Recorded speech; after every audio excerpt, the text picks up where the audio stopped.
ओबीसीतून आरक्षण मागत आहात, मग तुम्हाला ईडब्ल्यूएस आणि एसईबीसीतून आरक्षण नको का, याचं उत्तर मराठा नेत्यांनी द्यावं, भुजबळांचा सवाल. तर एसईबीसीचं आरक्षण 50% आत द्यावं, जरांगेंचं उत्तर. 34 जिल्हा परिषदांमधील अध्यक्षपदाचं आरक्षण जाहीर. महाराष्ट्र शासनाचा जीआर ची घोषणा. स्थानिक स्वराज्य संस्थांच्या निवडणुकीबाबत हालचाली सुरू.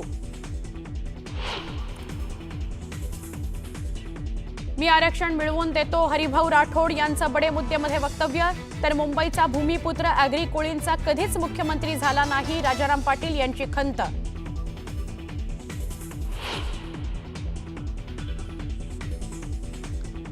मराठा आरक्षणाच्या आंदोलनावेळी दाखल झालेले गुन्हे मागे घेण्यासंदर्भात शासनादेश जारी. सरकार आंदोलकांवरील गुन्हे मागे घेणार.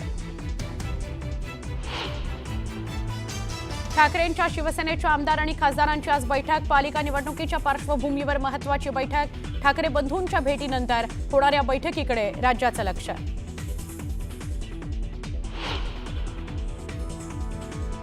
मुंबईतील ऐतिहासिक एल्फिस्टन पुलाच्या पाडकामाला सुरुवात. कारवाई वेळी पोलिसांचा मोठा बंदोबस्त. नागरिकांनी पर्यायी मार्गाचा अवलंब करण्याचं आवाहन.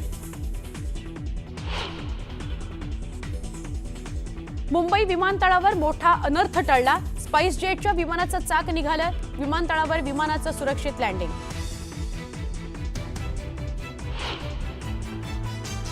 पंतप्रधान नरेंद्र मोदी आज मणिपूर दौऱ्यावर. मणिपूरमधील हिंसाचाराच्या घटनेनंतर मोदींचा पहिलाच मणिपूर दौरा. सोनं आणि चांदीच्या दरांनी गाठला नवा उच्चांक. सोन्याची किंमत प्रतितोळा 1,13,800 रुपयांवर. अभिनेत्री दिशा पाटणीच्या बरेलीतील घरावर अज्ञातांकडून गोळीबार. दिशाच्या घराबाहेरील बंदोबस्तात वाढ.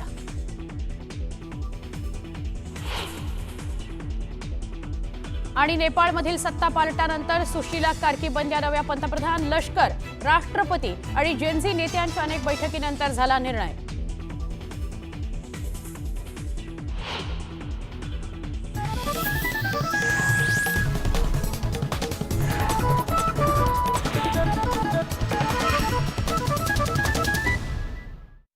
बुलेटिनची सुरुवात एका ब्रेकिंग न्यूजनं. पंतप्रधान नरेंद्र मोदी यांचा मणिपूर दौरा, ज्याच्याविषयी आता आपण बातमी बघणार आहोत.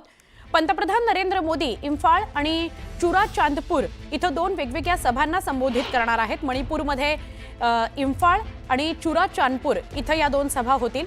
पंतप्रधान नरेंद्र मोदी यावेळी बैराबी सैरंग या रेल्वे मार्गाचं उद्घाटन सुद्धा करणार आहेत.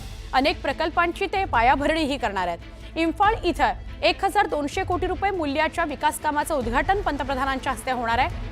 चुराचंदपूर इथं पंतप्रधान नरेंद्र मोदी 3,647 कोटी रुपयांच्या प्रकल्पाचं आणि 550 कोटी रुपयांच्या मणिपूर इन्फोटेक डेव्हलपमेंट प्रकल्पाचं उद्घाटन करणार आहेत. इम्फाळमधील मंत्री पुखरी इथल्या मणिपूर पोलिसांच्या मुख्यालयाचं आणि सचिवालयाचं सुद्धा उद्घाटन मोदींच्याच हस्ते केलं जाणार आहे. दरम्यान मे 2023 पासून सुरू असलेल्या मैतेई आणि कुकी या समुदायांमधील हिंसाचारानंतर मोदींचा हा मणिपूरमधला पहिलाच दौरा आहे. त्याचबरोबर पंतप्रधान नरेंद्र मोदी ते पंतप्रधान झाल्यावरचा त्यांचा राज्याचा हा 8वा दौरा आहे. यापूर्वी त्यांनी 2014 ते 2022 या दरम्यान 7 वेळा मणिपूरला भेट दिलेली आहे. मोदींनी मणिपूरचा दौरा न केल्यामुळे विरोधकांनी जोरदार टीका केली होती.